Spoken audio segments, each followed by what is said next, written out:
falou, Chiquinho, veja, você fala um argumento, eu quero aumentar o imposto que eu acho que é por renda e diminuir consumo, mas o governo não fez isso, ele está fazendo um imposto unilateral com o objetivo de aumentar a arrecadação, ou seja, ele está aumentando a alíquota do Brasil. Então, isso. Você deveria falar, está errado. Siqueirinha me convenceu e eu vou pra casa.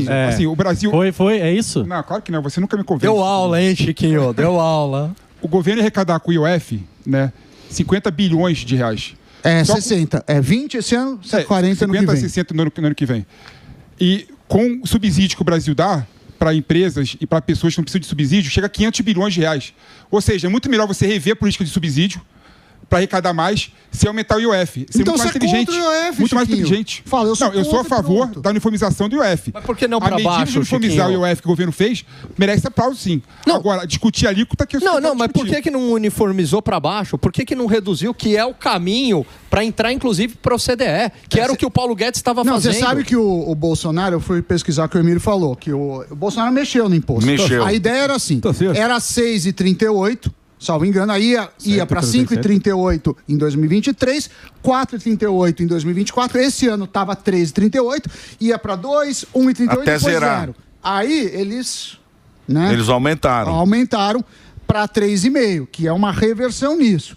Veja, quando você faz equalização, você teria que aumentar um e diminuir o outro. Essa arrecadação maior não está beneficiando ninguém a não ser a arrecadação do governo. E, Emílio, o doutor Francisco aqui, o Chiquinho, a solução dele para ele é essa. Então, temos que reduzir os juros, podemos gastar mais, precisamos industrializar o Brasil.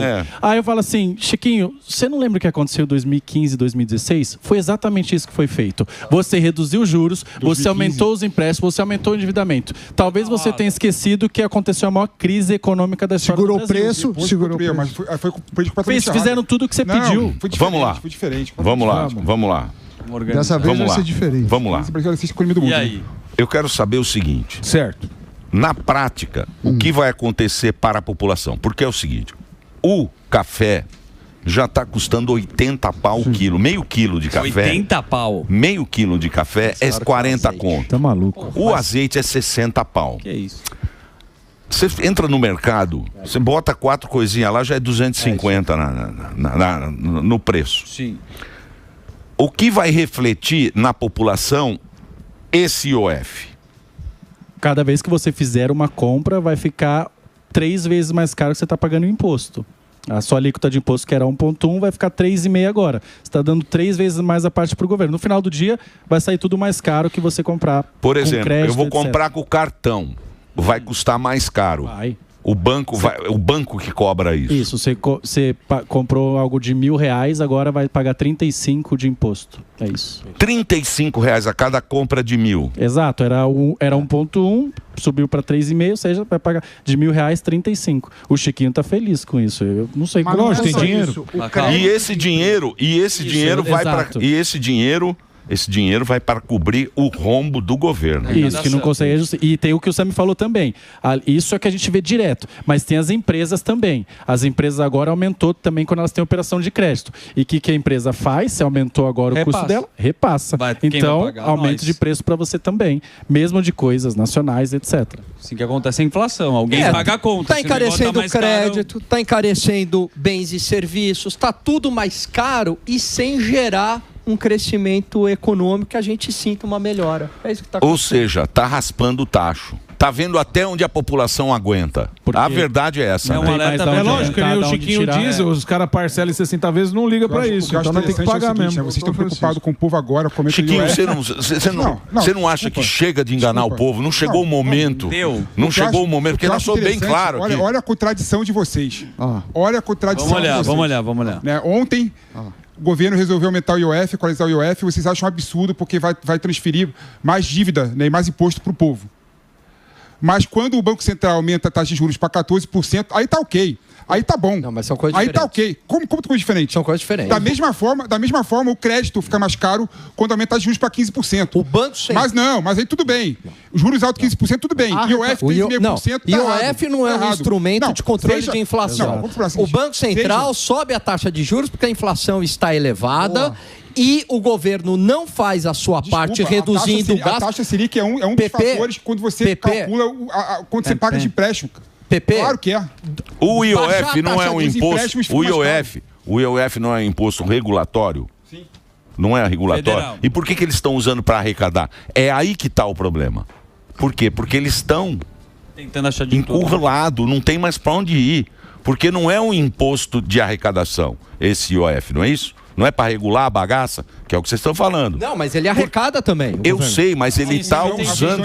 A função primária. Essa ferramenta não deveria ser A função desse imposto é regular o mercado, correto? Sim, correto. Tanto é que é por decreto. Estão raspando aonde Estão chegando na última... A próxima vai ser o confisco do Collor.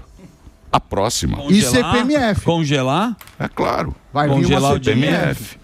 Isso é antes, né, de CPMF. Isso é antes. Isso é um passo... Mas o CPMF precisa do Congresso. Então, esse não precisa. Mas esse é um irmão do CPMF. Irmão. Porque você começa a pegar... E aí, Chiquinho, precisamos o quê? Precisamos fazer o quê? Precisamos o quê? Não, eu dei a solução que vocês ficam rindo de mim quando eu dou a solução. Não, senhor. Não acho adequado a solução. Não, quer abaixar na porrada os juros, porque quer que vá você... pra 7, quer fazer igual a Dilma. É que não existe Ele quer isso. fazer igual a Dilma. Exato. Não, a Dilma depois fez pedala, depois... A Dilma não fez isso. Lógico que fez. Não fez isso. Não fez isso. O doutor Francisco, teve 2 momentos em que a taxa de juros caiu fortemente no Brasil e não se sustentou. Um foi no governo Dilma, baixou na canetada, interferiu lá no Banco Central, foi o Selic para 7,25. O que aconteceu? Veio a inflação, não veio o crescimento econômico, a maior crise econômica da história brasileira, 2 quedas de PIB consecutivas de magnitude de pandemia, sem ter tido uma pandemia. E depois foi durante a pandemia, quando o Selic foi para 2% e também não sustentou e veio inflação.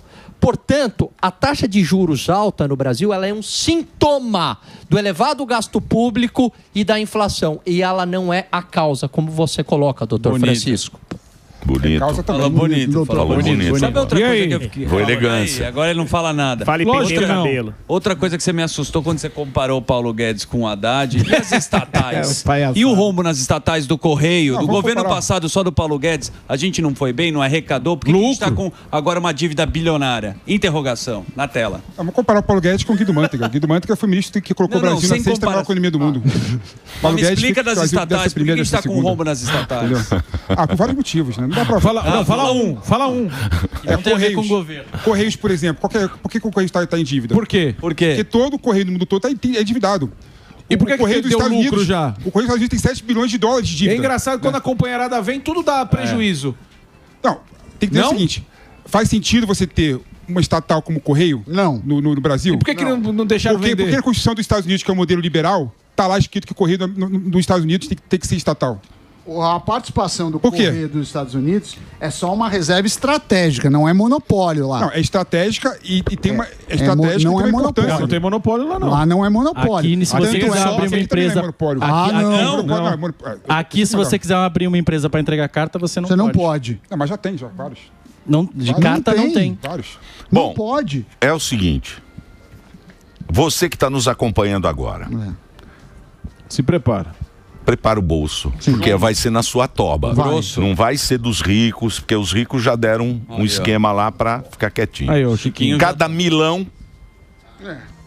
milão vai 35 pra turma queimar. Pra turma. Aí eles queimam do jeito que eles quiserem. Viaja. Pra gastar com Carreta furacão, isso, vai lá, aquela turma que foi, viu, na China, lá fizeram um jogral bonito. Legal. Então, é isso aí, Chiquinho. Você tá feliz com essa... O Brasil, eu acho que a gente gosta de discutir no Brasil perfumaria, né? A gente discute a perfumaria? Desculpa. Boticário? Se eu fizer uma política para enriquecer o povo, né, 3,5% é amendoim, é peanuts. Meu Deus do céu. Então o problema é que a gente não faz nada disso. Assim? A gente fica discutindo, casuisticamente, nossa, tá aumentando o IOF 3,5%. A taxa de juros está em 14%. Não aumentou 3,5%. O IOF é 3,5%. Quase triplicou, dependendo do caso. De 1 para 3. Sim. E outra coisa, 3,5% é uma margem enorme, maior do que de um supermercado. Um supermercado trabalha com margem entre 2% e 3%. Você está pagando mais de imposto do que a margem. Pode inviabilizar alguns negócios. Quem tem margem pequena... Exato, o varejo. Vai pagar a conta. O homem em falência vai vir dar pagar nós, irmão. 200 empata varejistas. e o cara perde dinheiro. Por exemplo, você acha justo, por exemplo, uma pessoa que faz um plano de previdência privado, que antes era isento, mas faz plano de previdência privado para investir, não para pensar em aposentadoria, ter IOF ou não? Eu acho que se você investe para mim, você deveria ter benefício fiscal em qualquer investimento de longo prazo.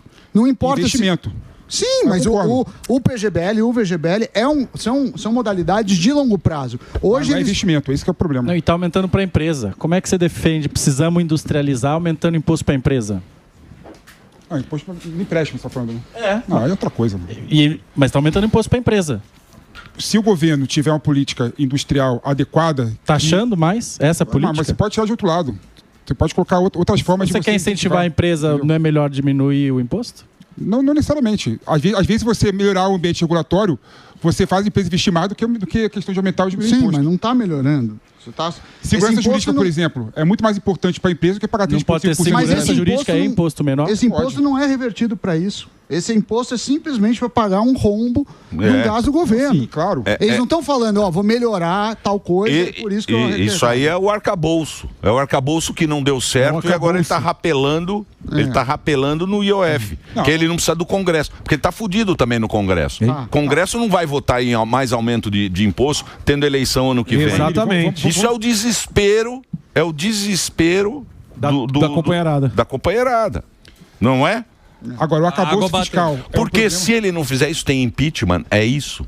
Não esse arcabouço, não tem mais impeachment, né?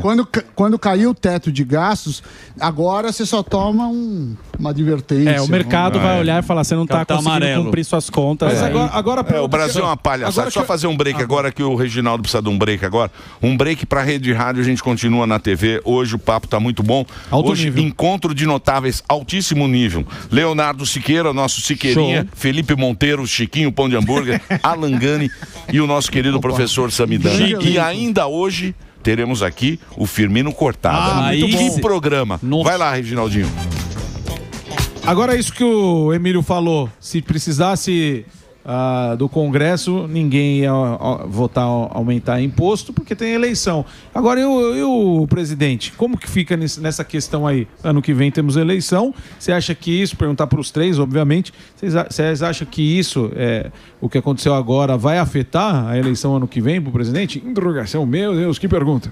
No pique, Siqueirinha. Sim, com certeza. Inclusive tem a questão do INSS também. O governo está gastando todo o capital político ali para não ter uma CPI do INSS, né? E aí gasta todo o capital político. Então, como é que já está usando tudo que tem para barrar essa CPI? E aí, obviamente, não tem clima e nem capital político para poder aumentar outros impostos, etc. Então, o Emílio perguntou se tem impeachment. Não tem impeachment, mas o governo fala assim, olha, aquela regra anterior que estava era ruim, tá? Vamos fazer uma nova. Eu fiz a nova, tá? Sim. Não estou conseguindo cumprir essa regra nova. Daí o que você está sinalizando? Olha, eu não estou conseguindo controlar minhas contas. Você quer saber o que o mercado achou? Sempre olha, funciona bem, em 90% dos casos, sempre olha o dólar. Se o dólar subiu, é que os investidores falam, esse país não é mais tão confiável do que antes. Tiro o meu capital, coloco lá fora, o real perde valor e o dólar ganha valor, o dólar dispara, né? Então, o que aconteceu isso foi ontem. Disparou o dólar. Então, o que a gente vai ver a partir de agora, cada vez que isso continuar acontecendo, o dólar sobe, a bolsa perde valor, e é assim que você consegue ver a temperatura do mercado. Porque os caras do mercado não são trouxas e sabem realmente o que acontece. São agnósticos. Mas por que na época do faz o L, fizeram esse L? A turma, vocês sabem muito bem. A carta. A carta da democracia. A carta da democracia. Se eles são tão bons em previsão, por que eles, na época, eles deixaram o quê? Que eles são o quê? É que não foram todos, né? Foram alguns, né? Foram alguns muitos. Alguns grandes, né? Mas Sabe o ponto que eu o dono de banco, sim, alguns. Mas assim, se você perguntar pro assessor ali de investimentos e tal, esse cara com certeza não fez. E fizeram para sinalizar virtude, para falar, estamos protegendo a democracia, porque há uma ameaça à democracia e tal. E aí agora todo mundo... Estou arrependido, né? Porque era fácil odiar o Bolsonaro, né? Sabe o ponto que eu acho interessante colocar aqui? Vocês reclamam do arcabouço fiscal que o governo não está cumprindo. O teto de gastos nunca foi cumprido. No governo Temer não foi cumprido. Mas deu impeachment. Bolsonaro não foi cumprido. Mas deu impeachment. Não foi cumprido por ninguém. Mas deu impeachment da Dilma por causa disso. Não, o teto de gastos foi depois. Foi o Temer o teto de gastos. Não, mas o teto de gastos foi criado pelo Temer. Mas a lei de duas coisas. E o teto de gastos nunca foi cumprido por nenhum governo. Nunca não. Por nenhum governo. Nunca não. Ele foi parcialmente cumprido. Por nenhum governo. E houve uma pandemia, Pepe. Não, tudo bem. Houve uma pandemia. Aí você teve que flexibilizar. Não, cara, sempre teve o Paulo Guedes teve que pegar um transatlântico e navegar durante uma pandemia. Não é brincadeira. E mesmo assim, entregou para o atual governo com as contas públicas em dia, inflação controlada e crescimento de 3%. Com pandemia. Pandemia. Mas você não tinha o teto de gastos, mas você tinha essa é uma as conversa pedaladas. fiada. É uma conversa fiada, é meia verdade. Você sabe que o Brasil teve déficit. Não ofende o Alan Mullet. E teve redução do PIB ano após ano do governo Bolsonaro. Pandemia! Claro, sim, mas é óbvio, depois da pandemia o que acontece? Você sobe um pouquinho. Subiu 3%. Não. Eu não tô falando da recuperação de 2021. Tô falando de 2022. Desculpa, Gani. Fala a verdade, com lealdade. Não, eu tô falando a verdade. Os 3 anos de governo Bolsonaro. Os 3 anos de governo Bolsonaro, o PIB caiu. Não. Que mentira! Subiu no último ano. Mentira! Não! Subiu nos 2 últimos anos, nos 2 últimos anos, depois da pandemia. Depois da pandemia, porque tinha uma pandemia de depressão anteriormente. Não. 2019, 1,5%. Próximo disso. 2020, pandemia, queda próxima de 3,5%, 4%. 2021 recuperou toda a pandemia. Ficou no 0 a 0. Agora, 2022, sem pandemia, recuperação pós-pandemia, 3%. Então não vem me dizer que foram 3 quedas de PIB. Não foram, não. Foi uma queda no auge da pandemia, que foi 2020. O resto entregou, a bola ali rolando pro outro chutar. Foi bem, hein? E chutou, hein? Foi bem. Desculpa. O cara veio com dados. O cara é professor. Agora essa arrecadação... Pesando 30. Aqui é professor, viu, Chiquinho? Claro. Professor. Ele pesa 30, mas ele é bom. Toma, negro. Agora essa arrecadação aí, eu perguntei essa questão aí da eleição ano que vem. Você acha... Estamos de volta na programação da Jovem Pan para a Rede Rádio Todo o Brasil. Estamos aqui, Encontro de Notáveis, falando da economia. Chiquinho Pão de Hambúrguer tomando um pau aqui do Alan Gani. Mas é o seguinte, falando da eleição ano que vem, isso aí pode ser, Alan, para você e para o Chiquinho, negativo para o governo, e essa arrecadação é visando, porque a gente sempre vê, tanto o Bolsonaro como todo mundo faz isso, quando é o último ano, eles querem fazer coisas populistas, aumentar Bolsa Família, meter o louco. Você acha que isso vai implicar, esse aumento, essa arrecadação, é para eles gastarem mais ou para ter essa grana para ano que vem meter o louco? O que vai ficar para a população, Morgado? Excelente pergunta. Vai ficar o aumento de imposto. Sim. Que é o que o Nicolas vem traduzindo muito bem para a população. Fala, olha... É só no pequeno, no grande não. Então, vão querer pegar lá você com o Pix, você que está na informalidade, depois aumento de imposto, aí vem novamente agora o aumento do IOF. Então vai ficando claro para a população que é um governo que procura ajustar as contas públicas com aumento de imposto, só que esse aumento de imposto recai sobre a população. Esse que é o grande problema. E aí algumas medidas populistas pontuais e que não surtem efeito, muito pelo contrário. Mantém a taxa de juros elevada, mantém a inflação elevada, tanto é que a popularidade do atual governo está baixa. O que você esquece, por exemplo, e vocês ignoram completamente, é a política do governo de criar isenção de imposto de renda para as pessoas que ganham até R$5 mil. Por que você não aplaude essa política, por exemplo? Porque ainda não foi aprovada. Não aplaude. Não, eu acho ela válida desde que você corte gastos e privilégios do outro lado. Da onde que vai vir o dinheiro, PP? Da onde que vem o dinheiro? Cara, essa é uma falácia que eu fico impressionado. Então, mas deixa eu fazer uma pergunta para vocês agora, se vocês me permitirem. Eu acho que a discussão está em altíssimo nível e eu só vou desqualificar esse debate tão profícuo para a nossa audiência. Uma bonita palavra.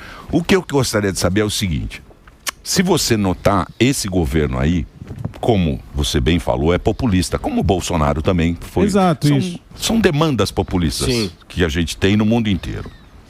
Só que quem está pagando tudo isso é a classe média. E eu sinto que a classe média vai acabar. Se ele continuar, porque veja você que trabalha, que tem carteira, você que tem uma empresa, a gente trabalha 5 meses por ano só para pagar o imposto do governo. Quem é classe média, qualquer classe média, é isso, né? São 5 meses. Sim. São 5 meses. Agora já vem mais uma paulada. Ou seja, até agora. Na nossa cabeça. Tudo que aconteceu no ano até agora, você pagou para imposto. Sim, então. Então veja bem como é que vai ser a situação. Então você fala, não, tem muito pobre, então precisamos dar a bolsa. Aí dá a bolsa. Precisamos dar o gás. Aí vai lá e dá o gás. O Brasil é muito pobre, tem que dar o gás. Quem está financiando isso é a classe média. Perfeito. Que é a classe que vai lá e trabalha, que tem um emprego, é o professor, é a professora, Essa classe média, vocês que são experts, vai acabar, a gente só vai ter... O que vai ser do Brasil? Vai ser tudo pobre, igual vai ser a Argentina? Pois é, porque não... Vai virar a Argentina? Não se... Eu queria que virasse a Argentina agora do Milei, né? A do Milei eu gostaria, eu digo a Argentina, né? Que era cheio de bolsa, cheio de auxílio, cheio de não sei o quê. Não, a questão da energia é isso que tem acontecido, né? 60 milhões agora vão ter isenção de energia elétrica lá, né? Então o que vai acontecer? Está aumentando para todo o resto. Porque quando você faz isso sem reduzir os gastos e tal, é populismo, porque o governo tem que tirar de algum lugar. Então, o que a gente está vendo... Eu sou defensor lá atrás do Bolsa Família. Acho que é um programa liberal, que quer ajudar o pobre, dê dinheiro direto para ele, pronto. Só que desvirtuou o programa. Você mede o sucesso de um programa social não pela quantidade de pessoas que entram, mas pela quantidade de pessoas que saem, que significa que essas pessoas estão tendo prosperidade, estão saindo do programa. Exatamente. E aí o que está acontecendo com o Bolsa Família é isso. Você vê agora vídeo de pessoas com 25 anos recebendo. Igual na Argentina. Eu recebo há 25 anos o Bolsa Família, olha aqui, obrigado, o governo. E então o que está acontecendo é isso. Você só está aumentando. Por quê? Porque esse governo, né, essa mentalidade... depende desses caras mais pobres para poderem sobreviver. Então não quer que o cara tenha prosperidade. É isso, Emílio. Não, perfeito. Perfeito o que o Siqueirinha falou. A gente mede o sucesso de um país pelo tamanho da classe média. Quanto maior a classe média de um país, mais desenvolvido é esse país. E a gente percebe um estrangulamento da classe média brasileira. Né? Que a classe média sempre pagou tudo. Exatamente. Aqui, né? É a que carrega o país nas costas. Né? E aí a gente percebe uma insatisfação da população, principalmente por conta da inflação e cada vez mais, e é isso que é muito preocupante, Emílio, as pessoas dependendo do Estado. É o que o Siqueirinha falou, dependendo de um auxílio ali, de um Bolsa Família lá. E aí é muito complicado, porque como é que um país vai prosperar se você depende do Estado? O Estado, por si só, ele não produz. Quem produz somos nós. O Estado só pega o dinheiro de um e passa para outro. Exatamente. E no caso deles é para eles, para carreta furacão. É para a turma deles. Porque, por exemplo, se você pegar esse governo agora, aumentou em 60% os ministérios. Meu Deus. 60%. Eles aumentaram. É mais ou menos isso, né, professor? 60%. Muita coisa. Eu indiretos, né? Sim, então aumentou muito a máquina. Sim. A máquina aumentou muito. E Custa para pagar o político. E quem paga é a classe média. Basicamente o que acontece a gente é classe média? A gente é classe média. O país... O que é classe média, professor? A gente não recebe mais de R$300. A gente é classe alta. Classe alta? Sim. Eu sou classe média. Chiquinho é a mais. Não é. Você ganha... O que é classe média? Classe média... A gente não é a classe média metida? Não, mas... Que compra em 12 vezes. Pela estatística, acho que quanto é a classe média? R$3.000 de salário mensal. É mais que isso. O Brasil é um país pobre. Então, se você ganha... Não é pobre. O Brasil é pobre. O Brasil é pobre... As pessoas... Brasil, a gente tem uma economia grande porque tem muitas pessoas. A gente tem 210, 215 milhões de pessoas. Então é natural. Se você pobre junto dá mais ou menos. Isso. Se você somar uma família de 15 pessoas pobres, parece que tem mas divide por 15.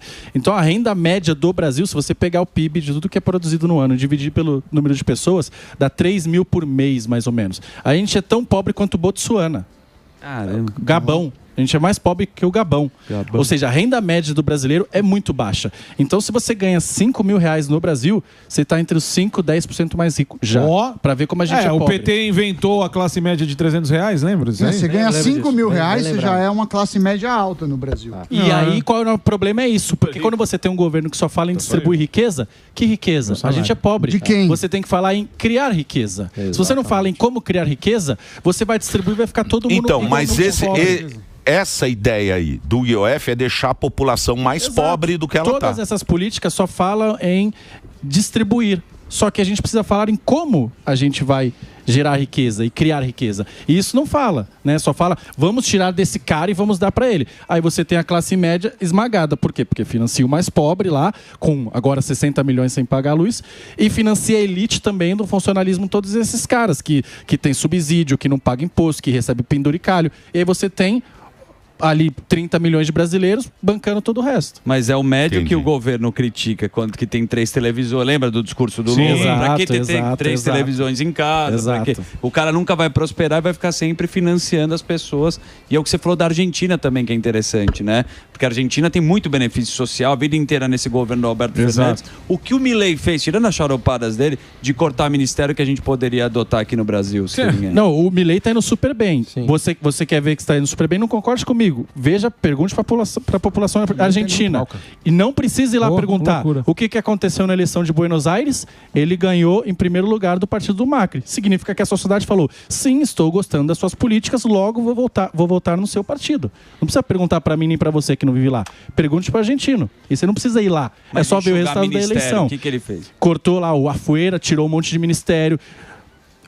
Logo ontem que a gente recebeu essa notícia de que o governo ia tributar mais as operações de crédito no exterior, o Milei anunciou que na Argentina você pode usar dólar sem origem no mesmo dia, né? Porque antes você tinha que... Ou seja, direção completamente oposta do que a gente está indo. A Argentina, ela está fazendo o que o Brasil está fazendo está fazendo o que a gente deveria fazer, ele está implementando ali o que está escrito. Vamos reduzir gastos, vamos acabar com o subsídio, vamos acabar com o fundão eleitoral, vamos acabar com tudo isso.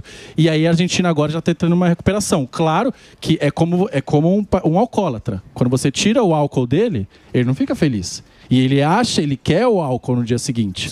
Só que você não pode fazer isso, porque aquilo está fazendo mal para ele. Perfeito. E aí, então, você sabe que nos primeiros dias existe uma abstinência, uma recaída, mas se você ultrapassar isso, você vê a recuperação. E é isso que está acontecendo agora na Argentina, já está decolando. E o Siqueirinha, no início, muita pressão. Vamos ouvir a opinião. É muito importante. A opinião do Francisco. Vai, Chiquito. O que você acha do Milei? Pão de hamburguês. Social-democrata. Mal pior. Quando você pega os números... Conta aí, não é o Lula. Você pega, por exemplo, o boletim do Ministério da Fazenda da Argentina, né? Retração da indústria em menos de 2%. Né? A Argentina está se desindustrializando com o tempo. E não tem nenhum país do mundo que se enriqueceu, virou país grande, vendendo commodity. Então, a Argentina tem de mal a pior. Né? E outro ponto importante também, falar, está tendo superávit primário. Está superávit primário porque a inflação continua alta na Argentina. Continua alta na Argentina. Né? E foi 2,8 agora. Desculpa, mas o setor, quando você pega, por exemplo, os setores regulados da Argentina, que é energia, transporte, está igual ao do governo passado. Exatamente igual. O que diminuiu na Argentina, que na média diminuiu no total a inflação, é a questão do atacado, a questão do varejo, né? Que diminuiu porque as pessoas não estão comprando. E não estão comprando porque estão pobres. Estão cada vez mais pobres na Argentina. Né? Então você vê que está tendo um erro. E aqui não. Nessa análise que o Siqueira coloca, que a Argentina está tendo uma retomada. Claro que não. Está piorando a Argentina. Por isso que elegeram o partido do Milei agora. Buenos Aires só. O povo lá é burro, então, que elegeu. Exato. Que elegeu. Tenho certeza absoluta. Na eleição do meio do mandato do Milei, ele ia levar uma surra na Argentina. Olha lá, Chiquinho, você tem errado muito, hein? O cara não sai do Dom Julio lá na Argentina, fica no melhor restaurante lá, bonitão. Ele tá bravo que não dá pra ir lá mais lá, que não tá tão barato agora. Caro, muito bem, o que vocês querem saber? Aliás, muito obrigado pela sua audiência. A audiência não é nossa, graças ao nosso encontro de notáveis. Esse é um programa que nós queremos ter aqui os melhores. Exato. E sempre quando há como não conseguimos, tem a gente. Um encontro de notáveis neste programa, sempre a nossa audiência vai para o topo. Responde. Então eu quero, por favor, coloque na tela ele. Quem? Que eu não vou falar agora para não... Coloque ele na tela. Ele sabe quem é ou não? Sabe? Ele não sabe. Não sabe, né, Moisés? Ele não sabe. Não consegue. Não tem? Opa! Não é ele. É outro. Que susto! É outro. É outro. Que susto! É o Zuckerman. Não. Dando dica errada. Quem? Você não... Olha lá, ó. Você também não sabe nada, né, Dedê? Aí. É só um... só um Leonardo. É o Boni. Que situação, hein? Ó, coisa. só corrigir. Agora o Milei Pois não. O melhor presidente, pelo menos do ponto de vista econômico da atualidade. Você não concorda? 100%. Porque... Não. Chiquinho não concorda. Ele trouxe uma inflação que era de 30%, 30% ao mês para 2%. O estrago... Queda na pobreza. Queda na pobreza. Desculpa, Gani, pega os números isoladamente, o estrago que a esquerda e as políticas que você defende, PP, foram feitas na Argentina ao longo dos anos, demora muito tempo. Eu não defendo a política feita na Argentina do governo da Kirchner. Anterior. Claro que não, nunca defendi. Então você é um liberal enrustido. Claro que não. Ele é Só para te atualizar, Pois Chiquinho, Noruega, Catar e Emirados Árabes são 3 exemplos de países ricos que não têm uma grande indústria, e sim commodities, como petróleo, gás e outros. Então, só para atualizar. Eu não sei que livro... Desenvolvido, falei. Desenvolvido, Noruega, Dinamarca, Noruega. Eu não sei de onde você tirou que para isso. Noruega e Dinamarca tem uma indústria marítima de primeiro mundo. Então, mas vamos lá. Tem indústria, vamos lá. Tem naval, claro que tem. Vamos lá. Não, mas o principal é isso. Naval. É que vocês ficam pegando exemplo. Noruega, tem que ver nós aqui. Suíça. O que eu digo é o seguinte, o brasileiro, Nós. Pegar um médico. o que a gente quer? O que o brasileiro quer? Saúde e educação. Ele quer ter um emprego legal, ganhar uma grana legal. Opa. E trabalhar e não ter um bandido. E trabalhar segurança. sem ter que ficar olhando pro cara, falar, puta, aquele cara tá vindo, eu vou tomar um tiro. Usar o celular escondido. Ele quer, fazer um churrasquinho no final de semana, poder assistir um jogo de futebol, com os amigos, ter uma TVzinha legal na casa dele. Comprar uma vez por ano. Fazer uma viagem com a família, e viajar, ir lá no Beto Carreiro World, ir para Nordeste, legal, nas fazer praias. uma coisa. De... É isso que o cara quer. Não é muita coisa que o brasileiro quer. Ele não quer ter o padrão de vida da... Não é ostentar nada, é ter o mínimo. E eu não entendo como é que nunca a gente consegue isso. É sempre pior. Sabe por quê? Porque a gente adota a mesma política de achar que o Estado vai nos salvar, vai dar dinheiro para o Estado e tira dinheiro da população. É simples, é isso. Se a gente deixar mais dinheiro na mão da população e menos para o Estado, a gente entra na rota do desenvolvimento, Emílio. E outra coisa, o Estado, ele tem que fazer... Mas você acha que isso é cultural? É cultural? Agora, é cultural? Eu acho que é cultural. São 500 anos desse pensamento de que a o gente, Estado vai nos salvar. A nossa liberdade, o nosso progresso pessoal, a gente coloca na mão de alguém? Sim. Ou é o Lula ou é o Bolsonaro? Esses caras que vão exatamente. nos salvar. Inclusive, quando é a o nosso gente pensamento vai votar, a gente faz isso. Você acha que é isso? Não, tem um fator cultural, com certeza. Pega, por exemplo, o americano e o francês para comparar. O americano ele não gosta do Estado grande, etc. Já o francês não. Eu quero tudo de graça, que o governo está me dando tudo. Sendo que a gente sabe que o governo Porque não tinha um rei lá. Porque tinha um rei. Não. Porque é um país que vem com esses históricos. Os Estados Unidos veio fundado meio diferente. E o Brasil existe essa cultura do Salvador, de que o Estado, então... Da autoridade. Se ela recebeu 30 anos de Bolsa Família, ela não consegue entender que ela tem que caminhar com as próprias pernas. Eu defendo muito que a gente não precisa de uma nova lei. A gente precisa de uma nova mentalidade, né? Então essa mentalidade é que o Estado vai me dar tudo e de que eu vou eleger alguém lá e tal. Não tem essa ética de que eu vou trabalhar, eu vou prosperar, eu vou ter que me dedicar para poder ter as coisas na vida. Eu acho que existe um fator cultural, sim. Tem ponto que vocês estão falando que não faz sentido nenhum, pelo seguinte, que os Estados Unidos ele fundou, né? E aí ganhou aquela escola americana, a escola Hamilton, né? Os Estados Unidos sempre foi protecionista, sempre foi intervencionista até a Segunda Guerra Mundial, quando ele virou liberal. Então os Estados Unidos cresceu e se desenvolveu porque teve um Estado forte. Sempre teve Estado forte, né? Então você querer aplicar Coreia do Sul, por que a Coreia do Sul cresceu, se desenvolveu, enriqueceu? Porque teve um Estado forte, com políticas industriais, com políticas econômicas direcionadas, intervencionistas. Então não dá para você achar que, tirando o Estado da economia, a população automaticamente vai se desenvolver, vai enriquecer, vai se engrandecer. Isso é balela. Não, mas a Coreia foi educação, né, bonitão? A Coreia investiu. Não, ela investiu em educação. Exato, básica. Educação básica. Da Coreia do Sul, né? Não. Qual Coreia do Sul? Coreia que você Coreia do Norte, que é o Estado. Tudo bem, mas é do Norte, lá. Qual, bonitão? Mas quem investiu em educação? As empresas. Esse aqui é o Kim Jong. Tá no Kim Jong. O Chiquinho. Quem investiu em educação? O Chiquinho. Calma, Chico. Ele quer a volta da Cracolândia. Meu Deus. Quer. Do sopão. Com a Coreia do Norte. Ele quer que o sopão Sim. do padre... Sopão de hambúrguer. Isso. O sopão, ele levava lá o sopão Sim, ele também, ia aí lá. ele se sentia bem. Ele é contra desapropriar a favela do Moinho. Ele fala, afetiva. onde já se viu tirar as pessoas da favela e dar casas para as pessoas? A minha diferença para vocês, eu quero resolver a Cracolândia. Sim. Vocês querem difundir a Cracolândia para outros lugares de São Paulo. Eu sou contra isso. Você quer a Cracolândia de na Vila volta. Madalena. Lá na porta da casa dele. Saudade. Lá na Vila Madalena ele Deixa não lá no centro, tá perto da minha Pior. casa, eu não gostei. Faça uma vinheta pra mim. Saudades da Cracolândia. Chiquinho Pão de Hambúrguer. Assinado Chiquinho. Hein, Chiquinho? Que saudade que você tem, né? Uns craqueiros ali. Turismo da Cracolândia, ele quer fazer. Ele leva os amigos franceses e fala, olha como é aqui. Vem os franceses, ele fala, vou mostrar pra você, que é igual no Rio de Janeiro. Isso. No Rio de Janeiro, os caras lá do... Como é que chama aquele bar? Do Leblon. É isso. Chegam os turistas e Na falam, Rocinha. hoje vou levar você para ver Turismo da pobreza. pessoal exótico. Isso. Aí ele vai naquelas motos de traficante, sobe o morro, fala, olha que lindo. Olha como aqui é.